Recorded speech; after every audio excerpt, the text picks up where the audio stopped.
Himalayan stocks Gurukul का final verdict 27 नवंबर 26,300 पर घमासान। आज हम इसी विश्लेषण की गहराइयों में उतर रहे हैं। और RSI और MACD जो हैं वो मोमेंटम इंडिकेटर हैं।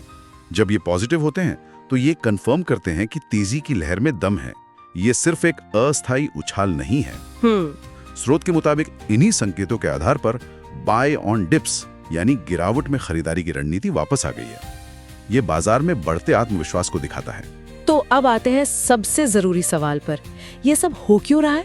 हाँ, इसके पीछे की वजह क्या है? स्रोत इसे एक पावरफुल बुलिश कॉकटेल कहता है, जिसमें वैश्विक और घरेलू दोनों तरह के कारण शामिल हैं। बिल्कुल, जैसे अमेरिका के कमजोर आर्थिक आंकड़ों से ये उम्मीद बढ़ गई है कि फेडरल रिजर्व दिसंबर में ब्याज दरें घटा सकता है, और इसकी संभावना लगभग 60% बताई जा रही है। जी, और ये एक बहुत बड़ा फैक्टर है। जब अमेरिका में दरें घटती हैं तो विदेशी निवेशक मतलब FIIs भारत जैसे उभरते बाजारों में पैसा लगाते हैं। और स्रोत ये भी बताता है कि FIIs जो महीनों से बिकवाली कर रहे थे अब खरीदार बन गए हैं। हाँ, उन्होंने एक ही दिन में 785 करोड़ रुपए की इक्विटी खरीदी। अगर ये ट्रेंड बना रहता है तो रैली को और ईंधन मिलेगा।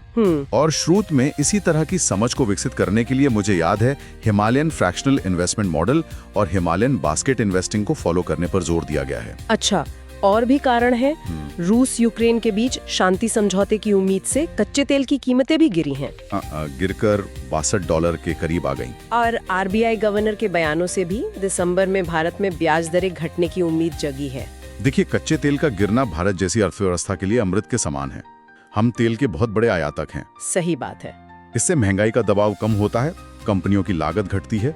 स्रोत में JP मॉर्गन की एक चौंकाने वाली भविष्यवाणी का भी जिक्र है। हाँ, कि 2027 तक तेल $30 तक भी गिर सकता है। अगर ऐसा होता है तो ये भारतीय बाजार के लिए एक लॉन्ग टर्म पॉजिटिव होगा।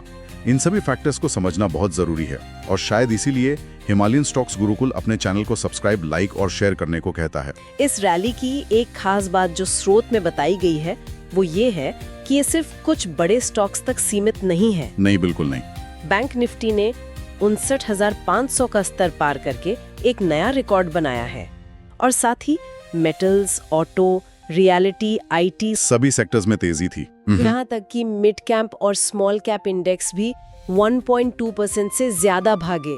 ये एक बहुत ही स्वस्थ संकेत है। जब रैली में इतनी ब्रॉड पार्टिसिपेशन होती है तो ये दिखाती है कि बाजार में मजबूती गहराई तक है। और याद रखिए, ये सारी जानकारी और विश्लेषण हिमालयन स्टॉक्स गुरुकुल की तरफ से था। उनके चैनल को सब्सक्राइब, लाइक और शेयर करना